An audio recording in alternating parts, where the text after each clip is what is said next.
नमस्ते। अब हम भारत के राष्ट्रपति प्रेसिडेंट की शक्तियों को दुनिया की सबसे आसान भाषा में समझेंगे।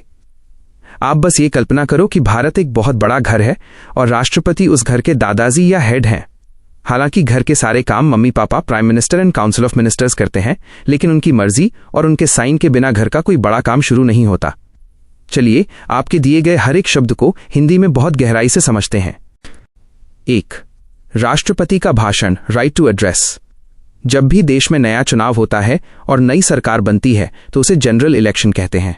चुनाव के बाद जब सभी नेता पहली बार संसद पार्लियामेंट में आकर बैठते हैं तो उसे first session of the joint sitting, Lok Sabha और राज्यसभा की साथ में बैठक कहा जाता है। राष्ट्रपति वहां आकर अपना भाषण देते हैं। इसके अलावा हर साल के पहले सत्र, सेशन, जिसे हम बजट सेशन कहते हैं, उसकी शुरुआत भी राष्ट्रपति के भाषण से होती है। इस भाषण में वो inform parliament of the cause of its summons करते हैं, जिसका मतलब है कि वो सबको बुलाकर ये बताते हैं कि आज हमने आप सबको यहाँ क्यों इकट्ठा किया है और अगले एक साल में हमें क्या क्या बड़े काम करने हैं। ये बिल्कुल वैसा ही है जैसे स्कूल के पहले दिन प्रिंसिपल आकर सबको बताते हैं कि इस साल हमें कौन कौन से स्पोर्ट्स और पढ़ाई के बड़े काम करने हैं। 2. सरकार का report card, president's address content. राष्ट्रपति का ये भाषण एक कन्वेंशन, पुरानी परंपरा है। इसमें राष्ट्रपति सरकार की अचीवमेंट्स, पिछली सफलताओं के बारे में बताते हैं, जैसे सरकार ने कितने स्कूल बनवाए या कितनी सड़कें बनाई। इसके साथ ही वो agenda for the year ahead भी बताते हैं, यानी आने वाले साल में सरकार कौन से नए नियम या पॉलिसी लेकर आएगी। सरल शब्दों में कहें तो राष्ट्रपति जी सरकार का रिपोर्ट कार्ड पढ़ते हैं और आगे का प्लान सबको समझाते हैं। ये भाषण सरकार खुद लिखती है, राष्ट्रपति बस उसे सबके सामने पढ़ते हैं ताकि सबको पता चल जाए कि देश किस दिशा में जा रहा है। 3. धन्यवाद प्रस्ताव, मोशन ऑफ थैंक्स। भाषण खत्म होने के बाद लोकसभा और राज्यसभा में उस पर चर्चा होती है, जिसे मोशन ऑफ थैंक्स, धन्यवाद प्रस्ताव कहते हैं। इसका पास होना बहुत जरूरी है। अगर लोकसभा में यह प्रस्ताव फेल हो गया तो इसका मतलब है कि सरकार के पास बहुमत, मेजॉरिटी नहीं है और पूरी की पूरी सरकार को इस्तीफा देना पड़ेगा, defeat of the ruling government. लेकिन राज्यसभा में अगर ये पास नहीं भी हुआ तो सरकार नहीं गिरती। ऐसा इसलिए है क्योंकि आर्टिकल 75 कहता है कि सरकार सिर्फ लोकसभा के प्रति कलेक्टिवली रिस्पॉन्सिबल है। राज्यसभा में फेल होना बस सरकार के लिए शर्म की बात मानी जाती है, क्योंकि इसका मतलब है कि सरकार ने ऑपोजिशन, विपक्ष को विश्वास में नहीं लिया। 4. संदेश भेजना और मीटिंग संभालना, मैसेजेस एंड प्रिजाइडिंग ऑफिसर्स। राष्ट्रपति के पास ये भी शक्ति है कि वो संसद को मैसेजेस भेज सकें। अगर कोई बिल, नया कानून बनने वाला पेपर बहुत समय से अटका हुआ है तो राष्ट्रपति चिट्ठी भेजकर पूछ सकते हैं कि भाई इस पर काम क्यों नहीं हो रहा। इसके अलावा अगर लोकसभा चलाने वाले स्पीकर और डेप्यूटी स्पीकर दोनों की सीट खाली हो तो राष्ट्रपति किसी भी सदस्य को मीटिंग चलाने के लिए चुन सकते हैं। ठीक वैसे ही राज्यसभा में चेयरमैन और डेप्यूटी चेयरमैन न होने पर भी राष्ट्रपति किसी को जिम्मेदारी दे सकते हैं। ये वैसा ही है जैसे क्लास में मॉनिटर न होने पर प्रिंसिपल किसी और बच्चे को थोड़ी देर के लिए मॉनिटर बना दें। 5. 12 खास लोगों का चुनाव, नॉमिनेशन टू राज्यसभा। राष्ट्रपति राज्यसभा में 12 मेंबर्स को खुद चुनते हैं। ये वो लोग होते हैं जिन्हें चुनाव लड़ने की जरूरत नहीं पड़ती, क्योंकि उनके पास स्पेशल नॉलेज होती है। ये लोग लिटरेचर, साहित्य, आर्ट, कला, साइंस, विज्ञान और सोशल सर्विस, समाज सेवा के माहिर होते हैं। जैसे कोई बहुत बड़ा लेखक, वैज्ञानिक या सचिन तेंदुलकर जैसे खिलाड़ी। राष्ट्रपति इन्हें इसलिए चुनते हैं ताकि संसद में सिर्फ नेता ही ना हो, बल्कि देश के सबसे बुद्धिमान लोग भी कानून बनाने में मदद कर सकें। 6. नेताओं की छुट्टी करना और परमिशन देना, डिस्क्वालिफिकेशन एंड प्रायर रिकमेंडेशन। अगर किसी नेता ऑन पेपर कोई शक हो कि वो संसद में रहने के लायक है या नहीं तो उसे हटाने का फैसला राष्ट्रपति ही करते हैं, क्वेश्चंस एज टू डिस्क्वालिफिकेशंस। लेकिन राष्ट्रपति ये फैसला अकेले नहीं लेते, वो इलेक्शन कमीशन ऑफ इंडिया, चुनाव आयोग से सलाह लेते हैं। इसके अलावा कुछ बिल्स जैसे मनी बिल, जिसमें पैसे का लेन देन हो, या किसी राज्य का नाम बदलना या नया राज्य बनाना, ऐसे होते हैं जिन्हें संसद में लाने से पहले राष्ट्रपति की प्रायर रिकमेंडेशन, पहले से अनुमति लेना बहुत जरूरी है। आप राष्ट्रपति की इजाजत के बिना देश के खजाने, कंसोलिडेटेड फंड ऑफ इंडिया से पैसे खर्च करने वाला कानून शुरू ही नहीं कर सकते। 7. एंग्लो इंडियन वाला बदलाव, नॉमिनेशन ऑफ एंग्लो इंडियंस। पुराने नियमों के अनुसार आर्टिकल 331 के तहत राष्ट्रपति लोकसभा में 2 एंग्लो इंडियन, जिनके पूर्वज अंग्रेज थे, सदस्यों को चुन सकते थे अगर उन्हें लगे कि उनकी संख्या कम है। लेकिन अब आप एक बहुत ही अपडेटेड फैक्ट याद रखिए, 104th कॉन्स्टिट्यूशनल अमेंडमेंट एक्ट के जरिए इस नियम को खत्म कर दिया गया है। अब राष्ट्रपति लोकसभा में किसी को भी नॉमिनेट नहीं करते। ये जानकारी आपको दूसरों से बेहतर बनाएगी, क्योंकि बहुत से लोग अभी भी पुराने नियम को ही पढ़ रहे हैं। क्या आप चाहेंगे कि मैं इन शक्तियों को याद रखने के लिए एक बहुत छोटी सी समरी टेबल बना दूं?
मेरे नन्हे सुपरस्टार, अब हम भारत के राष्ट्रपति प्रेसिडेंट की माली ताकतों, फाइनेंशियल पावर्स को दुनिया की सबसे आसान भाषा में समझेंगे।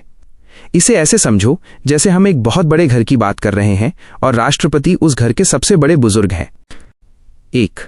देश का बजट, पूरे साल का हिसाब किताब, यूनियन बजट। सबसे पहले राष्ट्रपति ये पक्का करते हैं कि हर साल फाइनेंशियल ईयर, जो 1 अप्रैल से शुरू होता है, के आने से पहले यूनियन बजट को पार्लियामेंट संसद में पेश किया जाए। असल में आर्टिकल 112 के तहत राष्ट्रपति ही सरकार को कहते हैं कि जाओ और सबको बताओ कि तुम कितना पैसा कमाओगे और कितना खर्च करोगे। इसे हम एनुअल फाइनेंशियल स्टेटमेंट भी कहते हैं। जैसे आपकी मम्मी महीने की शुरुआत में पापा को बताती हैं कि घर का राशन और आपकी स्कूल फीस में कितना पैसा लगेगा, ठीक वैसे ही राष्ट्रपति सरकार को बजट पेश करने का हुक्म देते हैं। 2. डिमांड फॉर ग्रांट, जेब खर्च के लिए अर्जी, डिमांड फॉर ग्रांट्स। अब मान लो सरकार के किसी विभाग जैसे एजुकेशन डिपार्टमेंट को स्कूल बनवाने के लिए पैसे चाहिए। उस पैसे की मांग को डिमांड फॉर ग्रांट कहते हैं। नियम यह है कि कोई भी विभाग तब तक संसद से पैसा नहीं मांग सकता जब तक राष्ट्रपति अपनी प्रायर रिकमेंडेशन, पहले से दी गई अनुमति ना दे दें। यह बिल्कुल वैसा ही है जैसे अगर आपको ट्रिप पर जाने के लिए दादाजी से पैसे चाहिए तो पहले आपको बड़े भाई राष्ट्रपति से लिखवाना पड़ता है कि हाँ, इसे पैसे मांगने की इजाजत है। 3. मनी बिल, पैसे वाला खास कानून, मनी बिल। मनी बिल एक ऐसा कानून है जो सिर्फ पैसों, टैक्सेस या सरकार के कर्ज से जुड़ा होता है। इसे लोकसभा, संसद का निचला सदन में लाने से पहले राष्ट्रपति की प्रायर रिकमेंडेशन यानी पहले से दी गई मंजूरी बहुत जरूरी है। राष्ट्रपति के ओके के बिना यह बिल शुरू ही नहीं हो सकता। इसकी खास बात यह है कि क्योंकि इसे राष्ट्रपति की मर्जी से ही लाया गया था, इसलिए बाद में राष्ट्रपति इसे मना नहीं कर सकते। 4. फाइनेंस कमीशन, हिस्सेदारी करने वाली टीम, फाइनेंस कमीशन। भारत में एक केंद्र सरकार सेंट्रल गवर्नमेंट है और बहुत सारी राज्य सरकारें स्टेट गवर्नमेंट्स जैसे यूपी, दिल्ली या बिहार। टैक्स का सारा पैसा पहले केंद्र के पास जाता है। अब किस राज्य को कितना हिस्सा मिलेगा, यह तय करने के लिए राष्ट्रपति हर 5 साल में एक फाइनेंस कमीशन बनाते हैं। इस कमीशन की सलाह पर ही टैक्स के पैसों का डेवोल्यूशन, बंटवारा होता है। राष्ट्रपति ही तय करते हैं कि राज्यों को उनका हक सही से मिले। अभी भारत में 16th फाइनेंस कमीशन काम कर रहा है, जिसके हेड डॉक्टर अरविंद पनागारिया हैं। 5. कॉन्टिजेंसी फंड, मुसीबत वाली गुल्लक, कॉन्टिजेंसी फंड ऑफ इंडिया।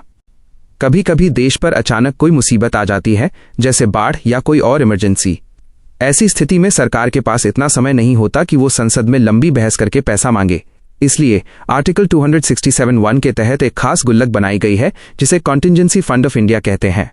ये पूरी तरह से राष्ट्रपति के डिस्पोजल, कब्जे या देखरेख में होती है। वो तुरंत इसमें से अनफॉरसीन एक्सपेंडिचर, अचानक आए खर्चे के लिए पैसा दे सकते हैं। आपकी जानकारी के लिए बता दूं कि पहले इसमें 500 करोड़ रुपए होते थे, लेकिन अब इसे बढ़ाकर 30,000 करोड़ रुपए कर दिया गया है। संसद बाद में इस खर्च को अपनी मंजूरी दे देती है। Teachers tip, pronunciation help. Devolution, इसे डेवोल्यूशन बोलें। इसका मतलब है शक्ति या पैसे का नीचे तक पहुंचना। कॉन्टिंजेंसी, इसे कंटिंजेंसी बोलें। इसका मतलब है अचानक आई जरूरत। प्रायर रिकमेंडेशन, इसे प्रायर रिकमेंडेशन बोलें। इसका मतलब है पहले से ली गई सलाह। क्या आप चाहते हैं कि मैं आपको एक छोटा सा प्रेसिडेंट गेम खिलाऊं जिससे आपको ये सारी बातें हमेशा के लिए याद हो जाएं?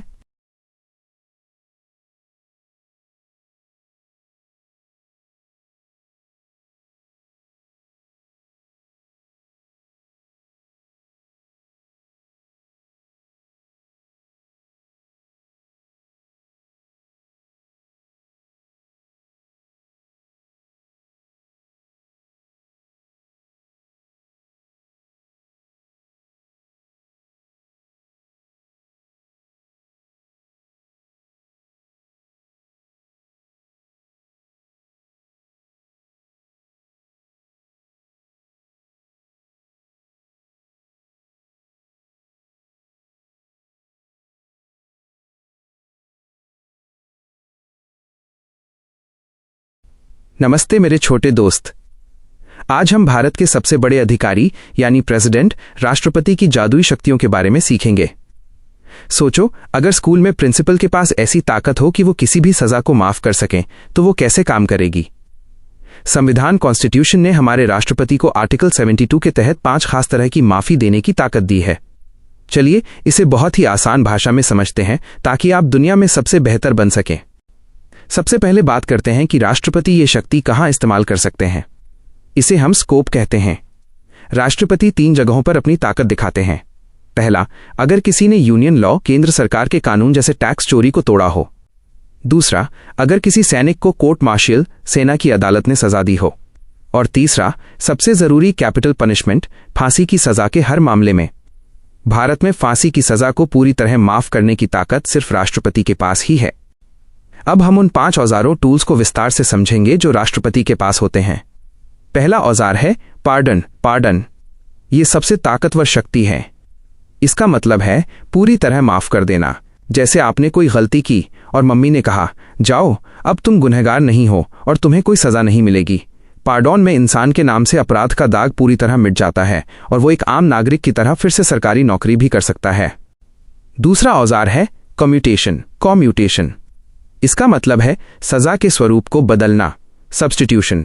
इसमें राष्ट्रपति सजा को हल्का कर देते हैं।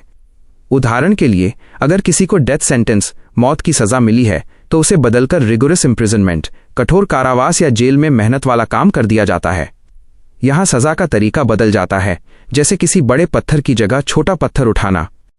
तीसरा औजार है रेमिशन। इसमें सजा का स्वभाव, कैरेक्टर नहीं बदलता, बस उसका समय पीरियड कम हो जाता है। उदाहरण के लिए, अगर किसी को 2 साल की रिगोरस इम्प्रिजनमेंट मिली है, तो राष्ट्रपति उसे घटाकर 1 साल की रिगोरस इम्प्रिजनमेंट कर सकते हैं। जेल में काम वही करना पड़ेगा, बस अब कम दिनों के लिए करना होगा। ये बिल्कुल वैसा ही है जैसे टीचर आपको 10 पन्ने लिखने को कहें और फिर दया करके कहें कि सिर्फ 5 पन्ने ही लिखो। चौथा औजार है रेस्पाइट। यह तब दिया जाता है जब कोई स्पेशल फैक्ट, खास कारण हो, जैसे कि कैदी का शरीर बहुत बीमार हो या कोई महिला कैदी प्रेगनेंसी, गर्भवती की स्थिति में हो। ऐसी स्थिति में राष्ट्रपति सजा को कम कर देते हैं क्योंकि इंसान की हालत सजा झेलने लायक नहीं होती। इसे हम दया की सजा भी कह सकते हैं। 5वां और आखिरी औजार है रेप्रीव। यह एक पॉज बटन की तरह है। इसका इस्तेमाल अक्सर डेथ सेंटेंस, फांसी के समय होता है। राष्ट्रपति कुछ समय के लिए फांसी को रोक देते हैं, स्टे ऑफ एग्जीक्यूशन, ताकि कैदी को थोड़ा और समय मिल सके राष्ट्रपति से दया की गुहार लगाने के लिए। इसका मकसद सिर्फ समय बढ़ाना होता है ताकि न्याय करने में कोई जल्दबाजी ना हो। मेरे नन्हे दोस्त, याद रखना कि राष्ट्रपति ये सब अपनी मर्जी से अकेले नहीं करते। उन्हें काउंसिल ऑफ मिनिस्टर्स, मंत्रियों की टीम की सलाह लेनी पड़ती है। यह एक बहुत ही जिम्मेदारी भरा काम है ताकि किसी के साथ अन्याय न हो। क्या आप चाहते हैं कि मैं आपको एक छोटा सा क्विज दूं ताकि हम देख सकें कि आप इस विषय के मास्टर बने या नहीं?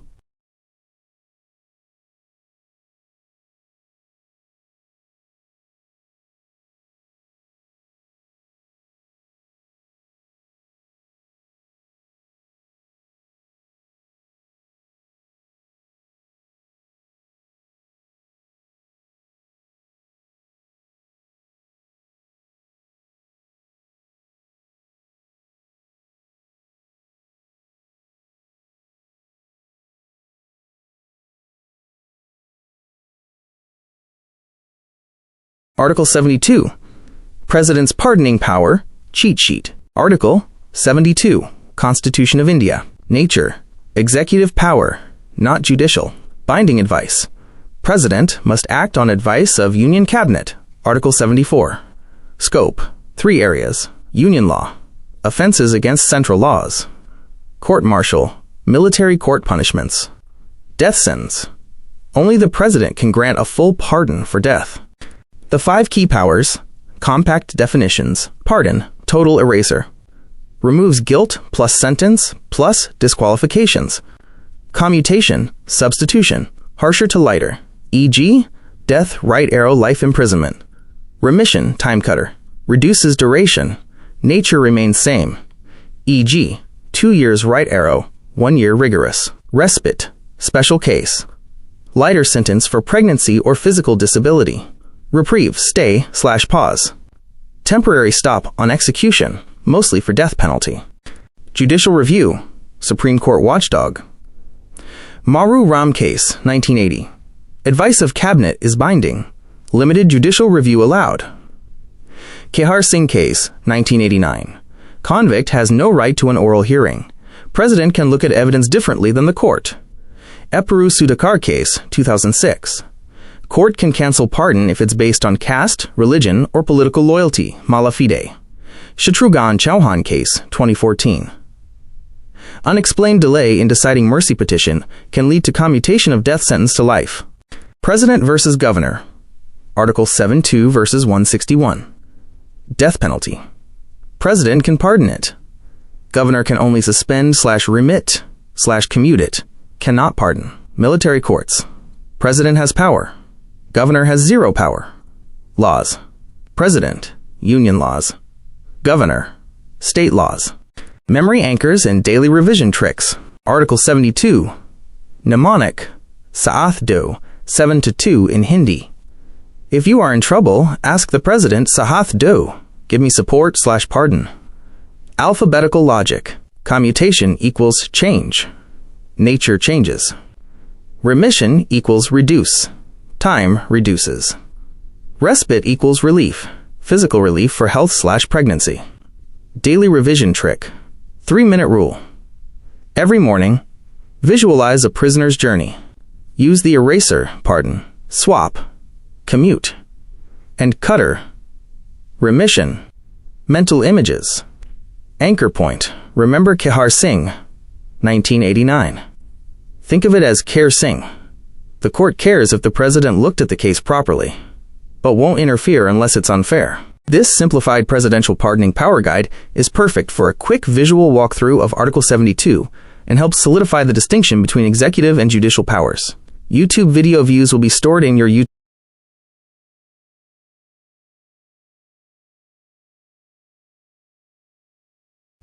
नमस्ते मेरे नन्हे चैंपियन। आज हम भारत के सबसे बड़े कानून, कॉन्स्टिट्यूशन, संविधान की 2 सबसे बड़ी शक्तियों के बारे में बात करेंगे। इसे हम ऐसे समझेंगे जैसे किसी कहानी को समझ रहे हों। चैप्टर 1, प्रेसिडेंट की पूछने वाली शक्ति, आर्टिकल 143। आर्टिकल 143(1) के तहत जब हमारे प्रेसिडेंट राष्ट्रपति को लगता है कि कोई ऐसा कानून का सवाल, क्वेश्चन ऑफ लॉ, या कोई ऐसी बात, क्वेश्चन ऑफ फैक्ट, सामने आ गई है जो बहुत जरूरी है, सिग्निफिकेंट पब्लिक इंपॉर्टेंस, तो वो सुप्रीम कोर्ट के पास जाते हैं। इसे आप ऐसे समझो कि जैसे घर के बड़े दादाजी प्रेसिडेंट किसी उलझन में हों और वो सबसे बुद्धिमान पंडित जी सुप्रीम कोर्ट से सलाह एडवाइस मांगने जाएं। यहाँ सबसे मजेदार बात यह है कि पंडित जी चाहे तो सलाह दें या मना कर दें, और अगर वो सलाह दे भी देते हैं तो दादाजी उसे मानने के लिए मजबूर नहीं है, नॉट बाइंडिंग। यानी प्रेसिडेंट अपनी मर्जी के मालिक हैं, वो बस राय लेते हैं ताकि कोई गलती ना हो। लेकिन आर्टिकल 143(2) थोड़ा अलग और ज्यादा स्ट्रिक्ट, कठोर है। इसमें अगर प्रेसिडेंट किसी पुराने झगड़े डिस्प्यूट को लेकर जो आज़ादी से पहले के समझौतों प्रोविजो टू आर्टिकल 131 से जुड़ा हो सवाल पूछते हैं तो सुप्रीम कोर्ट को जवाब देना ही पड़ता है। यहाँ कोर्ट ये नहीं कह सकता कि मैं नहीं बताऊंगा। यहाँ कोर्ट के लिए सलाह देना अनिवार्य, ऑब्लिगेटरी हो जाता है। आसान भाषा में पहले वाले में कोर्ट की मर्जी चलती है, लेकिन दूसरे वाले में कोर्ट को अपनी रिपोर्ट देनी ही पड़ती है। चैप्टर 2, प्रेसिडेंट की माफ करने वाली शक्ति, पार्डनिंग पावर। अब बात करते हैं Kehar Singh v union of India case की। इस केस में सुप्रीम कोर्ट ने बताया कि प्रेसिडेंट किसी अपराधी को कैसे माफ कर सकते हैं। ये आर्टिकल 72 के अंदर आता है। इसे हम छोटे छोटे टुकड़ों में बहुत गहराई से समझेंगे। पहली बात, जो अपराधी कॉन्विक्ट माफी मांग रहा है वो ये जिद नहीं कर सकता कि मुझे प्रेसिडेंट से आमने सामने मिलकर अपनी बात कहनी है, ओरल हियरिंग। वह बस अपनी अर्जी लिखकर भेज सकता है। प्रेसिडेंट उसे घर बुलाकर चाय पर चर्चा नहीं करेंगे। दूसरी बात, प्रेसिडेंट इस शक्ति का इस्तेमाल कैसे करेंगे, इसके लिए कोर्ट ने कोई फिक्स्ड नियम या गाइडलाइंस नहीं बनाए हैं। हर केस अलग होता है, इसलिए प्रेसिडेंट को पूरी छूट दी गई है कि वो अपने विवेक से फैसला लें। लेकिन यहाँ एक बड़ा ट्विस्ट है, प्रेसिडेंट अकेले फैसला नहीं लेते। वो हमेशा काउंसिल ऑफ मिनिस्टर्स, मंत्रियों की टीम की सलाह पर ही काम करते हैं। यानी असली फैसला सरकार की सलाह पर होता है। तीसरी बात, प्रेसिडेंट कोर्ट के फैसले को दोबारा चेक कर सकते हैं, एग्जामिन द एविडेंस अफ्रेश। मान लो कोर्ट ने कहा कि ये आदमी चोर है, लेकिन प्रेसिडेंट सबूतों को फिर से देखकर कह सकते हैं कि नहीं, मुझे लगता है ये निर्दोष है। वो अपनी एक अलग सोच, डिफरेंट व्यू रख सकते हैं। और सबसे अच्छी बात, उन्हें किसी को यह बताने की जरूरत नहीं है कि उन्होंने ऐसा फैसला क्यों लिया, not bound to give reasons. उनकी खामोशी ही उनका फैसला है। चौथी बात, प्रेसिडेंट केवल सजा कम ही नहीं करते, बल्कि अगर कोर्ट से कोई साफ साफ गलती, एविडेंट मिस्टेक हो गई हो या सजा बहुत ज्यादा कठोर, अंडुली हार्श हो, तो वो उसे ठीक कर सकते हैं। जैसे किसी ने भूख के मारे एक बिस्किट चुराया और कोर्ट ने उसे 10 साल की सजा दे दी, तो प्रेसिडेंट उसे माफ कर सकते हैं।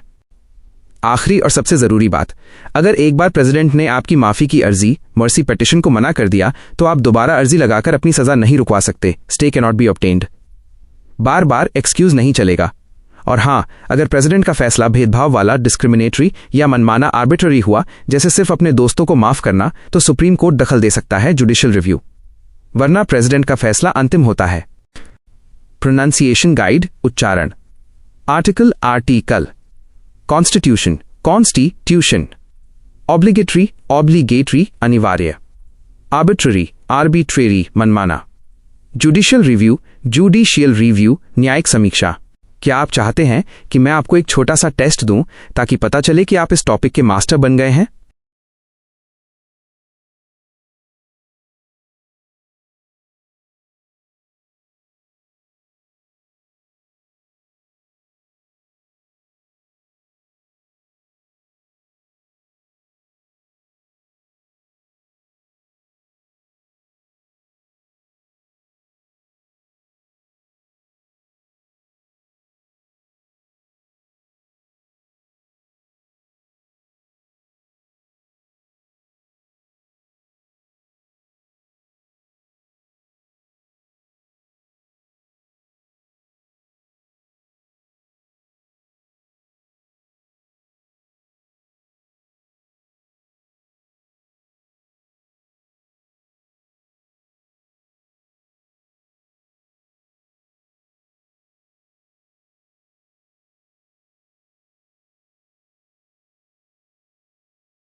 नमस्ते मेरे छोटे से दोस्त।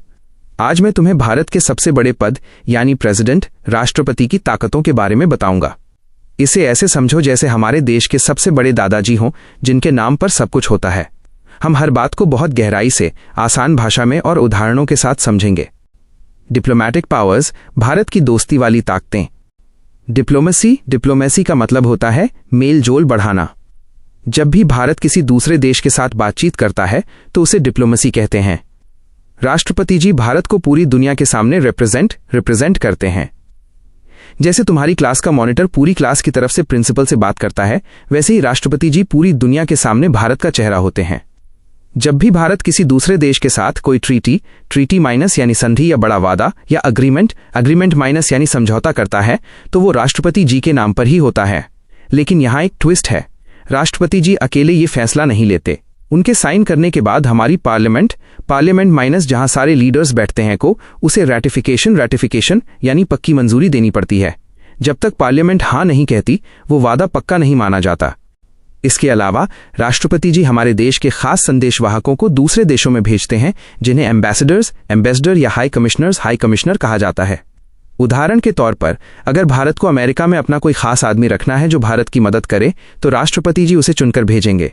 ठीक वैसे ही जब किसी दूसरे देश का दूत भारत आता है तो वह सबसे पहले राष्ट्रपति जी से मिलकर अपना परिचय पत्र देता है। राष्ट्रपति जी ही उन्हें भारत में रहने की अनुमति देते हैं। मिलिट्री पावर्स, भारत की सुरक्षा वाली ताकतें। अब बात करते हैं फौज की। हमारे देश में 3 बड़ी सेनाएं हैं, इंडियन आर्मी थल सेना, इंडियन नेवी जल सेना और इंडियन एयरफोर्स वायुसेना। राष्ट्रपति जी इन तीनों सेनाओं के सुप्रीम कमांडर माइनस यानी सबसे बड़े सेनापति होते हैं। इसका मतलब है कि फौज का हर जवान और अधिकारी राष्ट्रपति जी के आदेश का सम्मान करता है। तीनों सेनाओं के जो सबसे बड़े कैप्टन होते हैं, जिन्हें हम सर्विस चीफ कहते हैं, उनकी नियुक्ति अपॉइंटमेंट भी राष्ट्रपति जी ही करते हैं। अभी के समय में वो chief of defence staff CDS को भी नियुक्त करते हैं, जो तीनों सेनाओं के बीच तालमेल बिठाते हैं। Image showing the hierarchy of Indian armed forces with the president at the top. राष्ट्रपति जी के पास इतनी ताकत है कि वो किसी देश के साथ वॉर माइनस युद्ध का ऐलान कर सकते हैं या पीस माइनस शांति का समझौता कर सकते हैं। लेकिन हमारे कॉन्स्टिट्यूशन माइनस संविधान ने एक बहुत जरूरी नियम बनाया है, राष्ट्रपति जी अपनी मर्जी से कभी जंग नहीं शुरू कर सकते। इस ताकत को इस्तेमाल करने के लिए पार्लियामेंट की मंजूरी और कानून का होना बहुत जरूरी है। यानी जब देश के चुने हुए नेता जैसे प्रधानमंत्री और संसद फैसला लेते हैं तभी राष्ट्रपति जी उस पर अपनी अंतिम मुहर लगाते हैं। एक आखिरी और बहुत पते की बात, भारत के राष्ट्रपति की फौजी ताकतें अमेरिका या ब्रिटेन के राष्ट्रपति राजा से थोड़ी कम होती हैं। अमेरिका में राष्ट्रपति खुद फौज के बहुत से छोटे बड़े फैसले ले सकता है, लेकिन भारत में राष्ट्रपति जी एक संवैधानिक मुखिया कॉन्स्टिट्यूशनल हेड की तरह काम करते हैं। वो हमेशा प्रधानमंत्री और उनके मंत्रियों की सलाह पर ही काम करते हैं। वो एक रक्षक की तरह हैं जो देखते हैं कि सब कुछ कानून के हिसाब से हो रहा है या नहीं। प्रोनाउंसिएशन गाइड, बोलने का सही तरीका। Diplomacy, treaty, ratification, supreme commander, parliament. क्या आप चाहते हैं कि मैं आपको यह समझाऊं कि प्रेसिडेंट कैसे बनते हैं और उनका चुनाव कैसे होता है?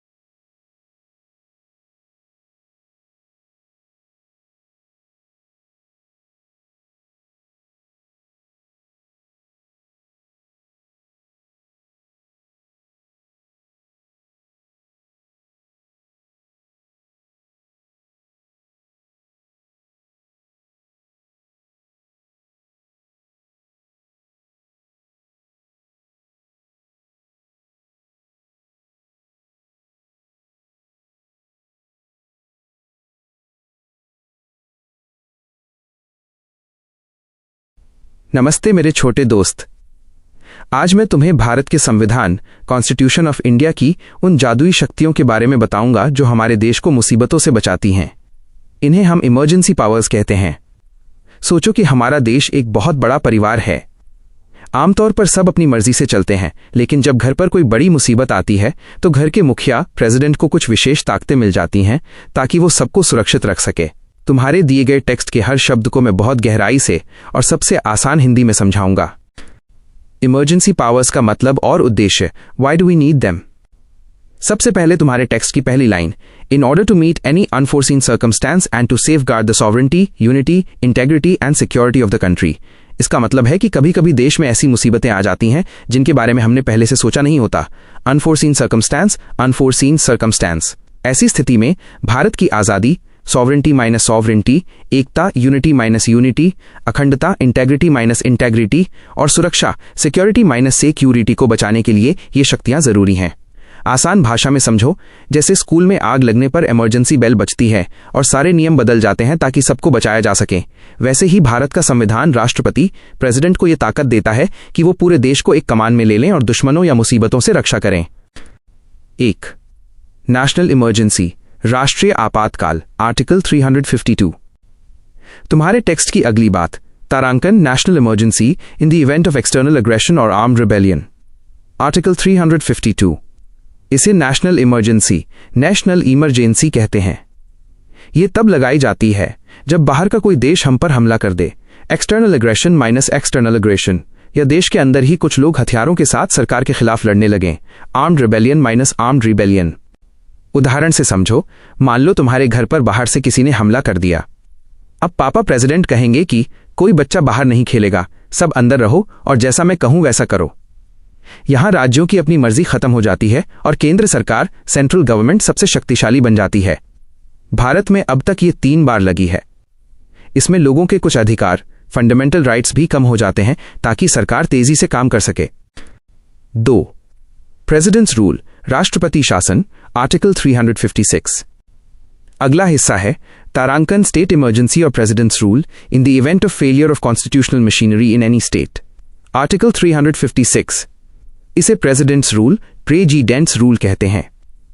यह तब होता है जब किसी एक राज्य, जैसे उत्तर प्रदेश या बिहार की सरकार, संविधान के नियमों के हिसाब से काम नहीं कर पाती, failure of constitutional machinery minus fail योजक चिन्ह, छोटी इजियर ऑफ कॉन्स्टिट्यूशनल मशीनरी। उदाहरण से समझो, सोचो एक क्लास में क्लास मॉनिटर, चीफ मिनिस्टर ठीक से काम नहीं कर रहा और बच्चे आपस में लड़ रहे हैं। तब स्कूल के प्रिंसिपल, प्रेसिडेंट उस मॉनिटर को हटा देते हैं और खुद उस क्लास को संभालने लगते हैं। इसे ही राष्ट्रपति शासन कहते हैं। इसमें उस राज्य की सरकार को हटा दिया जाता है और दिल्ली की सरकार वहां का फैसला लेती है। यह भारत में बहुत बार इस्तेमाल किया गया है। 3. फाइनेंशियल इमरजेंसी, वित्तीय आपातकाल, आर्टिकल 360। आखिरी हिस्सा है तारांकन financial emergency in the event of threat to the financial stability और क्रेडिट ऑफ इंडिया, आर्टिकल 360। इसे फाइनेंशियल इमरजेंसी कहते हैं। यह तब लगाई जाती है जब देश के पास पैसे खत्म होने लगे या देश की आर्थिक स्थिति, financial stability minus financial stability खतरे में हो। उदाहरण से समझो, जैसे अगर किसी महीने घर में पैसे बहुत कम हो तो मम्मी पापा कह सकते हैं कि इस महीने हम बाहर खाना नहीं खाएंगे और फिजूल खर्ची बंद करेंगे। इसी तरह इस इमरजेंसी में राष्ट्रपति सरकारी अफसरों की तनख्वाह, सैलरी कम कर सकते हैं और पैसों को बचाने के लिए कड़े नियम बना सकते हैं। अच्छी बात यह है कि भारत में आज तक कभी भी फाइनेंशियल इमरजेंसी लगाने की जरूरत नहीं पड़ी है। हमारा देश पैसों के मामले में हमेशा संभल कर रहा है। निष्कर्ष और pro tip, conclusion for my smart student. मेरे प्यारे बच्चे, ये तीनों शक्तियां संविधान के पार्ट 18 में दी गई हैं। इनका मकसद देश को तोड़ना नहीं, बल्कि मुश्किल समय में देश को जोड़कर रखना है। याद रखना, आर्टिकल 352 पूरे देश के लिए है, आर्टिकल 356 सिर्फ एक राज्य के लिए है और आर्टिकल 360 पैसों के लिए है। अब तुम इन तीनों में कभी कंफ्यूज नहीं होगे। क्या तुम चाहते हो कि मैं तुम्हें एक छोटी सी कहानी सुनाऊं कि जब इमरजेंसी लगती है तो आम लोगों की जिंदगी में क्या बदलाव आता है?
नमस्ते मेरे छोटे दोस्त।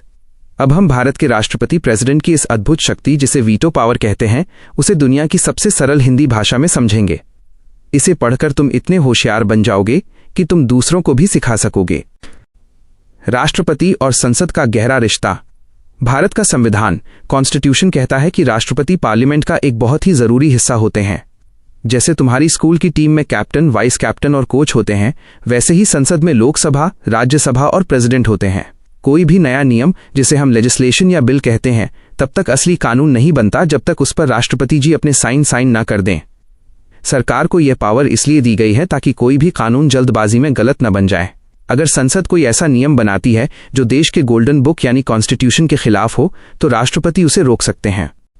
आर्टिकल 111, राष्ट्रपति के पास 3 रास्ते। जब संसद के दोनों कमरे हाउसेस किसी बिल को पास करके राष्ट्रपति के पास भेजते हैं तो आर्टिकल 111 के तहत उनके पास 3 जादुई विकल्प होते हैं।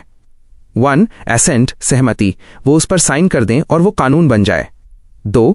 विथहोल्ड एसेंट, मना करना, वो साफ मना कर दें कि मैं इस पर साइन नहीं करूंगा। 3. रिटर्न फॉर रिकंसिडरेशन, पुनर्विचार के लिए लौटाना। राष्ट्रपति कह सकते हैं कि मुझे इसमें कुछ कमी लग रही है, इसे एक बार फिर से चेक करो। लेकिन याद रहे, अगर वो मनी बिल, पैसों से जुड़ा बिल है तो राष्ट्रपति उसे वापस नहीं भेज सकते क्योंकि वो बिल उनकी अनुमति से ही शुरू हुआ था।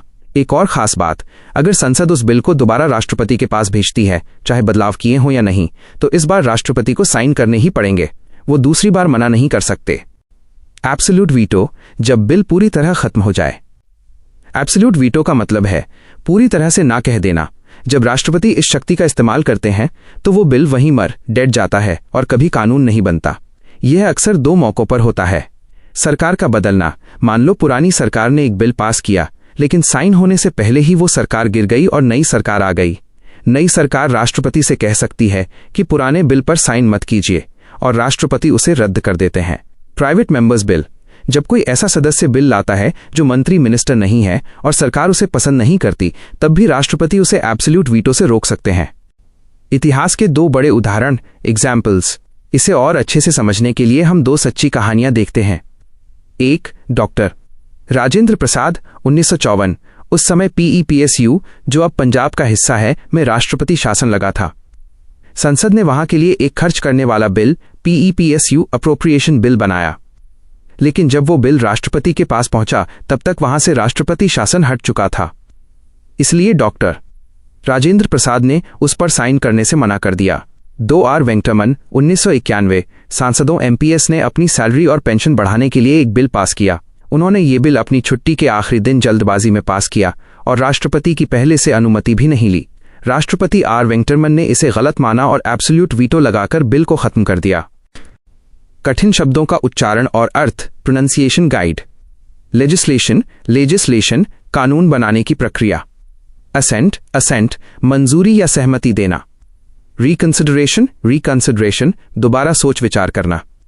अप्रोप्रिएशन बिल, सरकारी खजाने से पैसा निकालने वाला बिल। डिसोल्यूशन, किसी सभा या संसद का भंग होना या खत्म होना। मेरे नन्हे दोस्त, अब आप वीटो पावर के मास्टर बन चुके हैं। क्या आप चाहते हैं कि मैं आपको पॉकेट वीटो के बारे में भी बताऊं, जिसमें राष्ट्रपति बिल को चुपचाप अपनी जेब में रख लेते हैं?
नमस्ते मेरे छोटे दोस्त। चलो आज हम भारत के सबसे शक्तिशाली व्यक्ति यानी प्रेसिडेंट, राष्ट्रपति की जादुई शक्तियों के बारे में बात करते हैं। सोचो कि राष्ट्रपति एक स्कूल के प्रिंसिपल की तरह है और पार्लियामेंट संसद उन बच्चों की तरह जो नए नियम बनाना चाहते हैं। जब बच्चे कोई नियम, जिसे हम बिल कहते हैं, बनाकर लाते हैं तो राष्ट्रपति के पास उसे रोकने की कुछ खास शक्तियां होती हैं जिन्हें हम वीटो पावर, वीटो शक्ति कहते हैं। मैं तुम्हें एक एक करके बहुत ही आसान भाषा में समझाता हूं। सबसे पहले बात करते हैं सस्पेंसिव वीटो की। इसे तुम दोबारा सोचो वाली शक्ति कह सकते हो। जब संसद कोई बिल पास करके राष्ट्रपति के पास भेजती है तो राष्ट्रपति उसे वापस भेज सकते हैं और कह सकते हैं, बच्चों जरा इस पर फिर से सोचो, मुझे इसमें कुछ कमी लग रही है। लेकिन यहां एक ट्विस्ट है।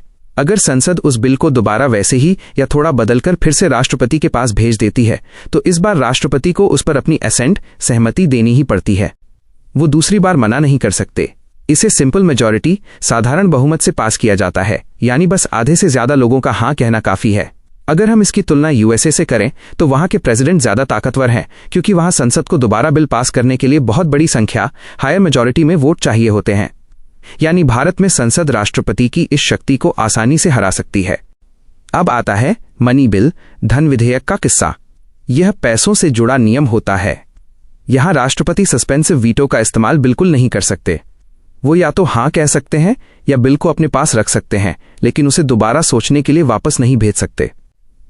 इसका एक बहुत बड़ा कारण है, जब संसद में मनी बिल लाया जाता है तो उसे लाने से पहले ही राष्ट्रपति की परमिशन, जिसे प्रायर रिकमेंडेशन कहते हैं, ले ली जाती है। अब जब आपने पहले ही हां कह दिया है तो बाद में उसे वापस भेजना अच्छा नहीं लगता, इसलिए राष्ट्रपति आमतौर पर इस पर तुरंत साइन कर देते हैं। इसके बाद आती है सबसे मजेदार शक्ति, पॉकेट वीटो। इसे जेब वाली शक्ति समझो। इसमें राष्ट्रपति न तो हां कहते हैं, न ना कहते हैं और न ही बिल को वापस भेजते हैं। वो बस उस बिल को अपनी जेब में रखकर भूल जाते हैं। ऐसा वो इसलिए कर पाते हैं क्योंकि हमारे कॉन्स्टिट्यूशन, संविधान में कहीं भी ये नहीं लिखा है कि राष्ट्रपति को कितने दिनों में जवाब देना है। वो इसे अनिश्चित काल, इंडेफिनिट पीरियड के लिए लटका सकते हैं।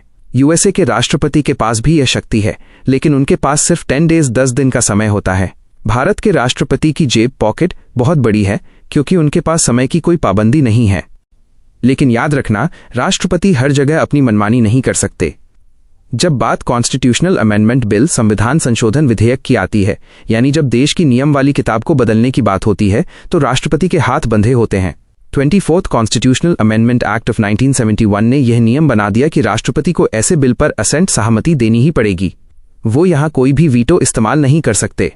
उन्हें चुपचाप साइन करना ही होगा। आखिर में एक असली कहानी एग्जाम्पल सुनते हैं।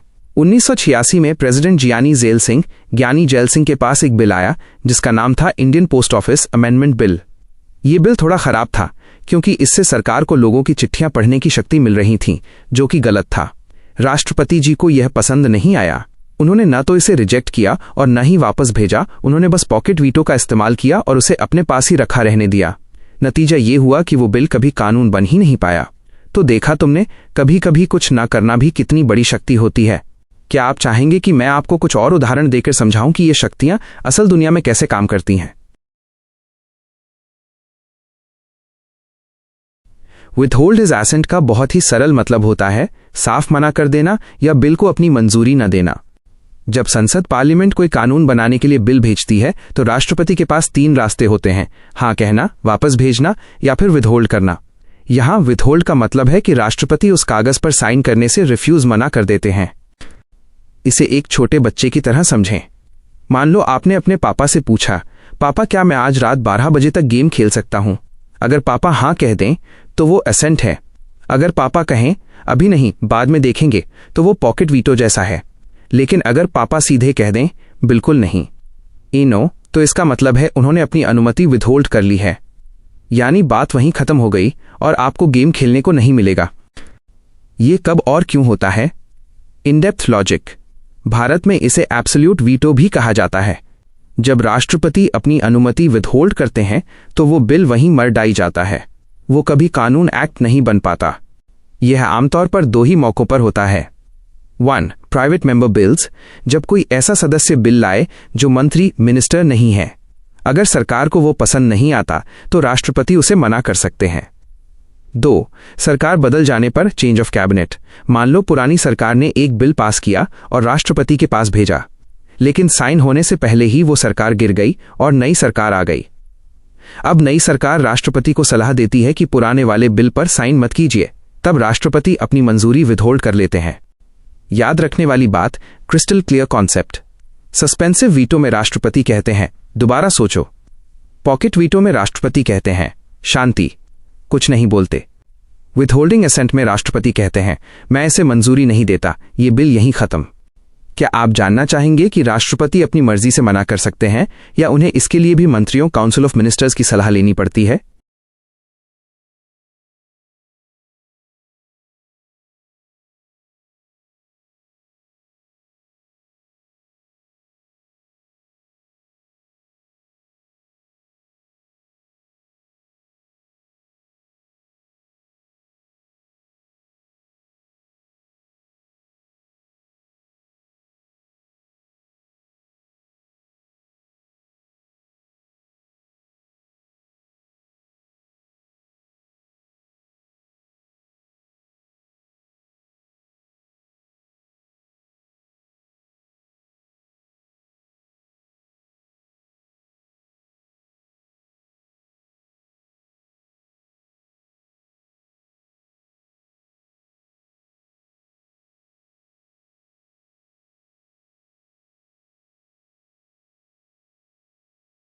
संविधान कॉन्स्टिट्यूशन की एक बहुत ही मजेदार और जरूरी कहानी सुनाऊंगा।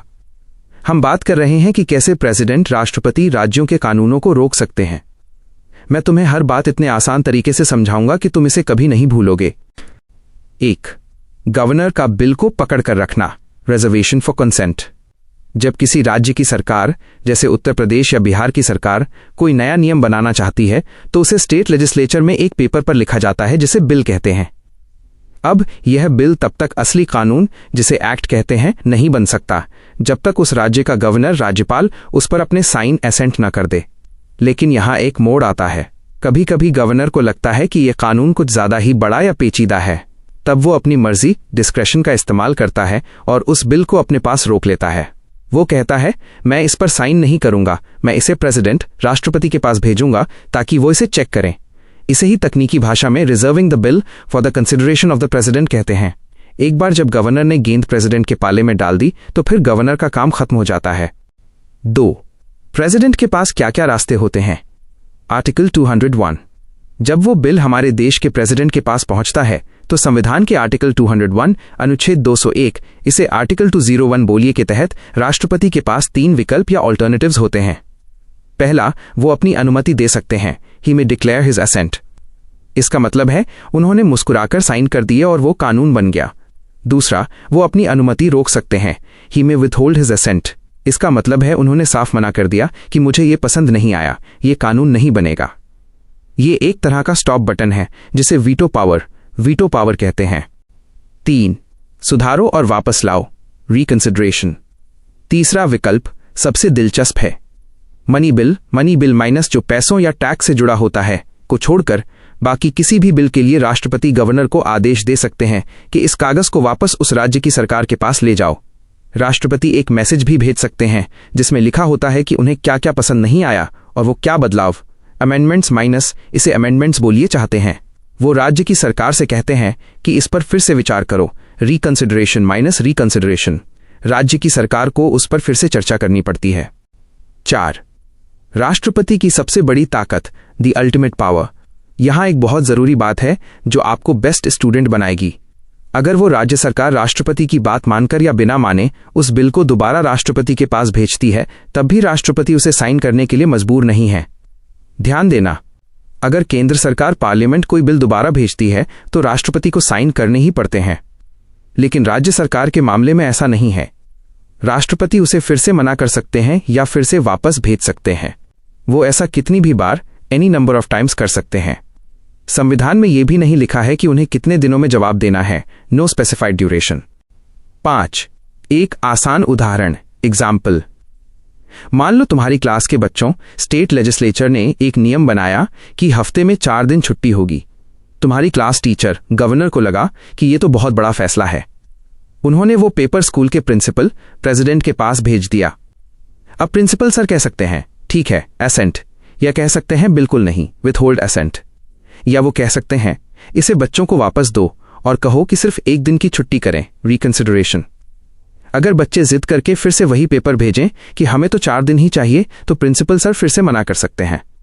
प्रिंसिपल सर पर कोई समय की पाबंदी नहीं है, वो उस पेपर को अपनी मेज पर महीनों तक रख सकते हैं। इसीलिए कहा जाता है कि राज्य का वो बिल पूरी तरह राष्ट्रपति की दया at the mercy of the president पर निर्भर करता है। क्या आप चाहते हैं कि मैं आपको मनी बिल और ऑर्डिनरी बिल के बीच का अंतर और गहराई से समझाऊं?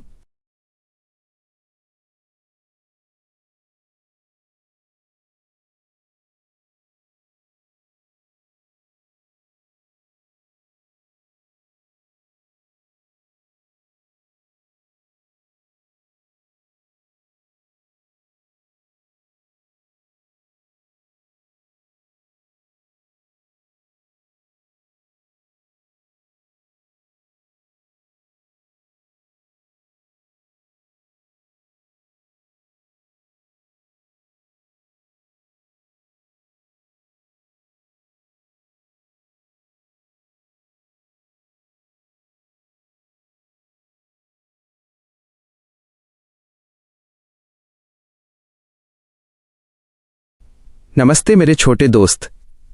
आज हम भारत के सबसे बड़े पद यानी प्रेसिडेंट राष्ट्रपति के बारे में इतनी गहराई से और इतनी आसानी से समझेंगे कि आप दूसरों को भी पढ़ा पाएंगे। हम आपकी दी गई हर एक बात को एक एक करके पैराग्राफ में समझेंगे। भारत के प्रेसिडेंट को समझना वैसा ही है जैसे घर के सबसे बड़े दादाजी को समझना। संविधान कॉन्स्टिट्यूशन के हिसाब से राष्ट्रपति देश के हेड ऑफ द स्टेट, राज्य के प्रमुख होते हैं, लेकिन वो हेड ऑफ द गवर्नमेंट, सरकार के प्रमुख नहीं होते।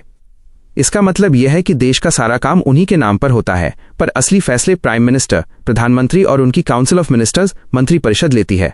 भारत में राष्ट्रपति को एग्जीक्यूटिव पावर्स, कार्यकारी शक्तियां दी तो गई हैं, पर वो उनका इस्तेमाल अपनी मर्जी से नहीं कर सकते। उन्हें हर काम में मंत्रियों की एडवाइस, सलाह माननी पड़ती है।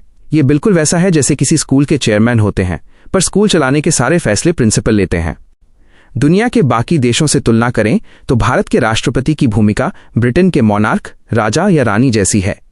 जैसे स्पेन या नीदरलैंड में राजा बस एक रेफरी की तरह होते हैं जो ये देखते हैं कि खेल सरकार नियमों के हिसाब से चल रहा है या नहीं, वैसे ही हमारे राष्ट्रपति भी हैं। उन्हें अक्सर एक रबर स्टैंप कह दिया जाता है, जिसका मतलब है कि जो भी कागज सरकार उनके पास भेजे उन्हें बस उस पर मुहर लगानी है। लेकिन ये पूरी तरह सच नहीं है। राष्ट्रपति के पास अपनी बात कहने की ताकत होती है। वो मंत्रियों से कह सकते हैं कि इस फैसले पर फिर से सोचो, रिकंसिडरेशन। वो उन्हें चुपके से सलाह दे सकते हैं या चेतावनी भी दे सकते हैं। कभी कभी राष्ट्रपति ऐसे पब्लिक स्पीचेस, सार्वजनिक भाषण देते हैं जिससे जनता को पता चल जाता है कि वो सरकार की किसी बात से खुश नहीं है। राष्ट्रपति का असली पावर तब दिखता है जब देश में चुनाव खत्म होते हैं। अगर किसी भी पार्टी को मेजॉरिटी बहुमत नहीं मिलता तो राष्ट्रपति किसी की सलाह नहीं मानते। तब वो खुद फैसला करते हैं कि किसे प्रधानमंत्री बनने के लिए बुलाना है। साथ ही अगर प्रधानमंत्री संसद को भंग, डिसॉल्विंग द पार्लियामेंट करने की जिद करें तो राष्ट्रपति ये तय कर सकते हैं कि उनकी बात माननी है या नहीं। इतिहास में देखें तो हमारे पहले राष्ट्रपति डॉक्टर राजेंद्र प्रसाद अक्सर प्रधानमंत्री नेहरू से असहमत होते थे और अपनी बात खुलकर कहते थे। लेकिन 1975 में एक शर्मनाक समय भी आया जब 5वें राष्ट्रपति फखरुद्दीन अली अहमद ने बिना सवाल किए प्रधानमंत्री इंदिरा गांधी के कहने पर इमरजेंसी, आपातकाल के कागज पर साइन कर दिए, जिससे लोगों की आज़ादी छीन ली गई थी। लेकिन भारत ने बहुत एक्टिविस्ट प्रेसिडेंट्स, सक्रिय राष्ट्रपति भी देखे हैं जिन्होंने रबर स्टैंप बनने से मना कर दिया। 1987 में ज्ञानी जैल सिंह ने एक विवादित बिल, पोस्टल बिल को अपने पास रोक लिया और उसे पास नहीं होने दिया। इसे पॉकेट वीटो कहते हैं। 1996 में शंकर दयाल शर्मा ने 2 सरकारी आदेशों को वापस भेज दिया क्योंकि चुनाव होने वाले थे और उन्हें लगा कि यह गलत समय है। सबसे मशहूर नाम के आर नारायणन का है, जिन्होंने साफ कहा था कि मैं रबर स्टैंप नहीं हूं। उन्होंने सरकार की फाइलों को 2 बार वापस भेजा और प्रोटोकॉल तोड़कर इंटरव्यू भी दिया। उनके बाद missile man APJ Abdul Kalam ने भी एक बिल को दोबारा सोचने के लिए भेजा था। हालांकि जब संसद ने उसे फिर से भेजा तो उन्होंने साइन कर दिए। अंत में प्रणब मुखर्जी ने भी दिखाया कि राष्ट्रपति मजबूत हो सकता है। उन्होंने रिकॉर्ड 28 अपराधियों की दया याचिका, मर्सी प्लीज, ठुकरा दी और सरकार की सलाह के खिलाफ जाकर 4 लोगों की फांसी की सजा को कम भी किया। अगला कदम, नेक्स्ट स्टेप, क्या आप चाहेंगे कि मैं आपको यह समझाऊं कि अगर राष्ट्रपति और प्रधानमंत्री के बीच बहुत बड़ा झगड़ा हो जाए तो कानून के हिसाब से क्या होगा?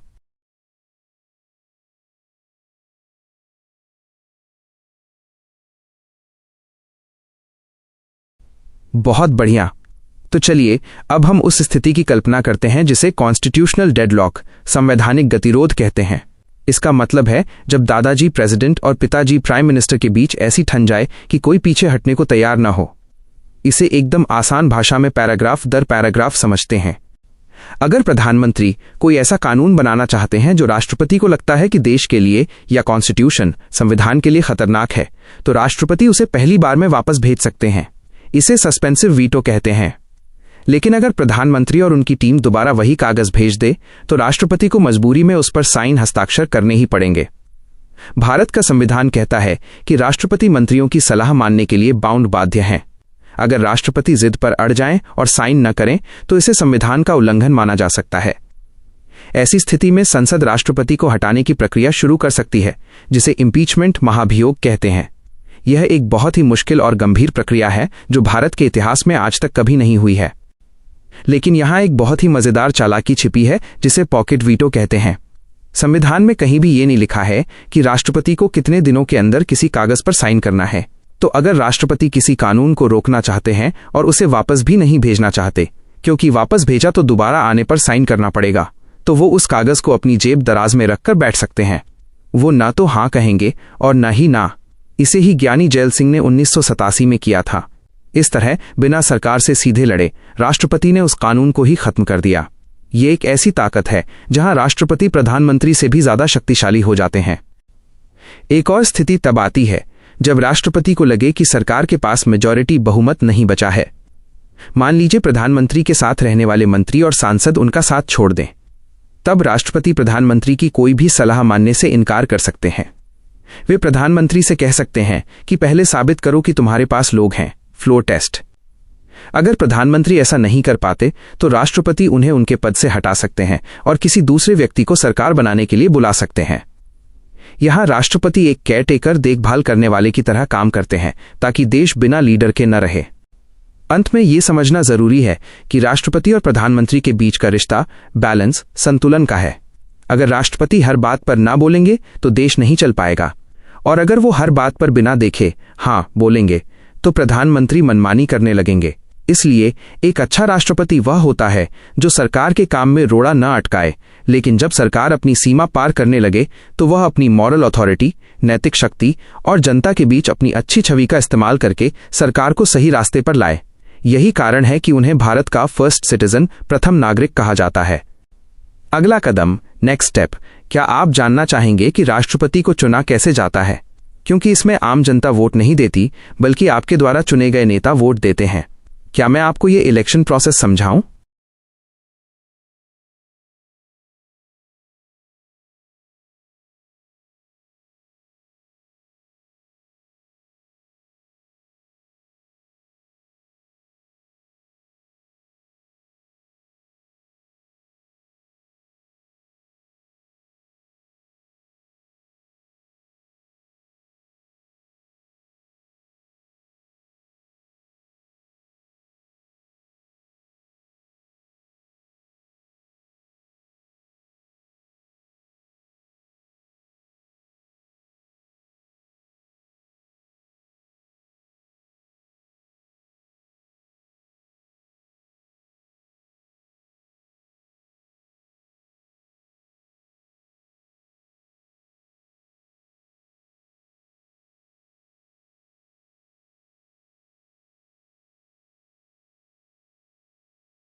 नमस्ते मेरे छोटे दोस्त। आज मैं तुम्हें भारत के सबसे बड़े पद यानी प्रेसिडेंट ऑफ इंडिया, भारत के राष्ट्रपति के बारे में ऐसे समझाऊंगा जैसे हम कोई मजेदार कहानी सुन रहे हों। याद रखना, राष्ट्रपति हमारे देश के दादाजी की तरह होते हैं, सबसे बड़े, सबसे सम्मानित और जिनके नाम से घर के सारे बड़े काम होते हैं। चलिए आपके दिए गए हर एक आर्टिकल, अनुच्छेद को बहुत गहराई से और एकदम सरल भाषा में समझते हैं। राष्ट्रपति की पहचान और कुर्सी, articles 52-58। Article 52, the president of India. ये नियम कहता है कि भारत का एक प्रेसिडेंट होगा। इसे ऐसे समझो कि जैसे हमारे देश के मैप पर सबसे ऊपर एक ताज है, वैसे ही देश को चलाने के लिए इस पद का होना बहुत जरूरी है। ये सीट कभी खाली नहीं रह सकती। Article 53, executive power of the union. इसका मतलब है कि भारत सरकार जो भी काम करती है उसकी सारी ताकत प्रेसिडेंट के पास होती है। वो हमारी तीनों सेनाओं, आर्मी, नेवी, एयरफोर्स के सबसे बड़े सेनापति, सुप्रीम कमांडर भी होते हैं। जैसे स्कूल में प्रिंसिपल के पास सारी पावर होती है, वैसे ही देश में इनके पास होती है। आर्टिकल 54 और 55 election and manner of election, राष्ट्रपति को हम और आप जाकर वोट नहीं देते। इनके लिए एक खास इलेक्शन होता है जिसमें हमारे द्वारा चुने गए नेता और एमपीएस और एमएलएस वोट डालते हैं। इसे प्रोपोर्शनल रिप्रेजेंटेशन कहते हैं, जिसका मतलब है कि हर राज्य की जनसंख्या के हिसाब से उनके वोट की एक वैल्यू, कीमत तय की जाती है ताकि सबको बराबरी का हक मिले। आर्टिकल 56 टर्म ऑफ ऑफिस, राष्ट्रपति अपनी कुर्सी पर 5 ईयर्स 5 साल के लिए बैठते हैं। आर्टिकल 57 एलिजिबिलिटी फॉर री इलेक्शन, अगर कोई एक बार राष्ट्रपति बन गया तो क्या वो दोबारा बन सकता है?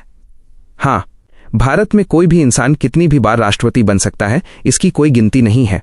आर्टिकल 58 क्वालिफिकेशंस, राष्ट्रपति बनने के लिए आपको कम से कम 35 ईयर्स का होना चाहिए, भारत का नागरिक होना चाहिए और आप में इतनी काबिलियत होनी चाहिए कि आप लोकसभा के सदस्य बन सकें। शपथ, शर्तें और हटाने का तरीका, articles 59-62। Article 59 conditions of president's office, जब कोई राष्ट्रपति बनता है तो वो कोई और सरकारी नौकरी नहीं कर सकता। उन्हें रहने के लिए मुफ्त में दुनिया का सबसे शानदार घर मिलता है, जिसे राष्ट्रपति भवन कहते हैं। आर्टिकल 60 ओथ और एफर्मेशन, काम शुरू करने से पहले राष्ट्रपति को एक कसम खानी पड़ती है जिसे ओथ कहते हैं। वो वादा करते हैं कि वो भारत के संविधान, कॉन्स्टिट्यूशन की रक्षा करेंगे। यह कसम उन्हें भारत के मुख्य न्यायाधीश, चीफ जस्टिस ऑफ इंडिया दिलाते हैं। आर्टिकल 61 प्रोसीजर फॉर इम्पीचमेंट, अगर राष्ट्रपति संविधान के नियमों को तोड़ते हैं तो उन्हें पद से हटाया जा सकता है। इस बहुत बड़ी और मुश्किल प्रक्रिया को इम्पीचमेंट, महाभियोग कहते हैं। ये आज तक भारत में कभी नहीं हुआ है। Article 62 time of holding election, ये नियम कहता है कि पुराने राष्ट्रपति का समय खत्म होने से पहले ही नए राष्ट्रपति का चुनाव कर लेना चाहिए ताकि कुर्सी एक दिन के लिए भी खाली न रहे। बैकअप और चुनाव के झगड़े, article 65 71। Article 65 vice president to act as president, अगर कभी राष्ट्रपति बीमार हो जाएं या अचानक इस्तीफा दे दें तो उनकी जगह वाइस प्रेसिडेंट, उपराष्ट्रपति सारा काम संभालते हैं। Article 70 discharge of functions and other contingencies, अगर ऐसी कोई स्थिति आ जाए जिसके बारे में किताब में नहीं लिखा है तो संसद पार्लियामेंट तय करेगी कि राष्ट्रपति का काम कौन करेगा। Article 71 matters relating to election, अगर राष्ट्रपति के चुनाव को लेकर कोई झगड़ा या शक होता है तो उसका फैसला सिर्फ और सिर्फ सुप्रीम कोर्ट ही कर सकता है। उनका फैसला आखिरी होता है। सलाहकार और सजा माफी की शक्ति, article 72 78। Article 72 power to grant pardons, ये राष्ट्रपति की सबसे दयालु शक्ति है। अगर किसी को अदालत ने फांसी या जेल की सजा दी है तो वो राष्ट्रपति से माफी मांग सकता है। राष्ट्रपति उस सजा को कम कर सकते हैं या पूरी तरह खत्म, पार्डन कर सकते हैं। आर्टिकल 74 और 75 council of ministers and advice, राष्ट्रपति अकेले काम नहीं करते। उनके पास मंत्रियों की एक टीम होती है जिसका हेड प्राइम मिनिस्टर, प्रधानमंत्री होता है। ये लोग राष्ट्रपति को सलाह, एड एंड एडवाइस देते हैं और राष्ट्रपति को अक्सर इनकी बात माननी पड़ती है। Article 77 conduct of business, Bharat सरकार जो भी लेटर लिखती है या जो भी ऑर्डर निकालती है उस पर लिखा होता है कि ये राष्ट्रपति के आदेश से किया जा रहा है। Article 78 duties of prime minister, यह प्रधानमंत्री का फर्ज है कि वो राष्ट्रपति को जाकर बताएं कि देश में क्या चल रहा है और सरकार क्या नए काम करने वाली है। ये वैसा ही है जैसे क्लास मॉनिटर को टीचर को सारी जानकारी देनी होती है। कानून बनाना और budget, articles 85 143। Article 85 sessions of parliament, संसद की मीटिंग कब होगी और कब खत्म होगी, इसका बुलावा राष्ट्रपति ही भेजते हैं। आर्टिकल 111 असेंट टू बिल्स, जब संसद कोई नया कानून बनाती है तो वो तब तक असली कानून नहीं बनता जब तक राष्ट्रपति उस पर अपने साइन असेंट न कर दें। आर्टिकल 112 यूनियन बजट, हर साल सरकार जो पैसों का हिसाब किताब बजट पेश करती है वो राष्ट्रपति की इजाजत से ही संसद में लाया जाता है। Article 123 power to promulgate ordinances, मान लो संसद की छुट्टी चल रही है और देश में अचानक किसी नए कानून की जरूरत पड़ जाए तो राष्ट्रपति एक अस्थायी कानून साइन कर सकते हैं जिसे ऑर्डिनेंस, अध्यादेश कहते हैं। इसकी ताकत असली कानून जैसी ही होती है। Article 143 power to consult supreme court, अगर राष्ट्रपति को किसी कानूनी बात पर कंफ्यूजन हो तो वो सुप्रीम कोर्ट के जजों से सलाह मांग सकते हैं, हालांकि वो उनकी सलाह मानने के लिए मजबूर नहीं है। मेरे नन्हे दोस्त, अब आप राष्ट्रपति के बारे में किसी भी बड़े इंसान से ज्यादा जानते हैं। क्या आप चाहते हैं कि मैं आपको एक छोटा सा प्रेसिडेंशियल क्विज दूं जिससे पता चले कि आप कितने बड़े एक्सपर्ट बन गए हैं?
This is your high-density cheat sheet.